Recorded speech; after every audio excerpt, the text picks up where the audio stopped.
Haze has settled in over the Bay Area, and where there's smoke, there's got to be a fire. From Tampa to St. Petersburg, we've got the smoke, and that fire, well, it's hundreds of miles away west of Jacksonville. A shift in the wind is bringing the smoke from this massive wildfire burning in the Osceola National Forest in North Florida right here into the Bay Area.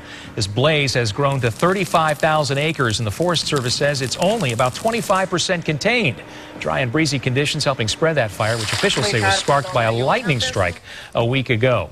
I'm in the Weather Center now with meteorologist Stephanie Roberts. And Steph, the smoke can be a real health hazard to certain folks. Absolutely. We got tons of emails and comments about it this morning. In fact, Hillsborough environmental officials have now issued an air quality notice. They advise that certain folks, especially the elderly, children, and people with breathing problems, limit their outdoor activities. Now, school officials are also advising teachers to allow students to kind of take it easy if they're outside today. Certainly good advice. Let me show you here on the iPad, too. I have pulled up the Division of Forestry's website that shows all the fires burning in Florida right now. There are 97 active wildfires burning right now, consuming tens of thousands of acres. The worst of it right there in North Florida, that one in the Osceola National Forest. And take a look at this. This is a little bit of a perspective on how big that fire really is. That is the smoke plume right there in the middle of your screen that you're looking at.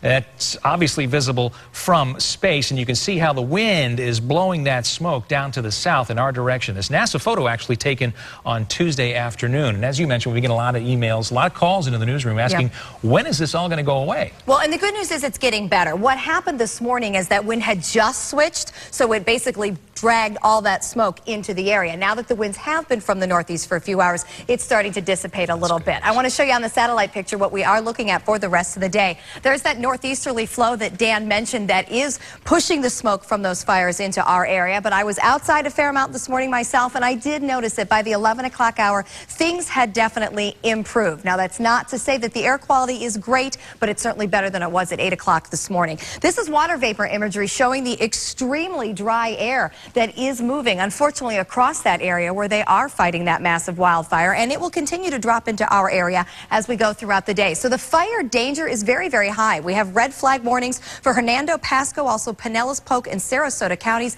Rain at least a week away. So it's a good thing and a bad thing. It's a gorgeous afternoon out there now that the smoke is dissipating. But again, the fire danger does remain a concern. We're headed up to 83 degrees this afternoon, and we'll call it slightly smoky, but not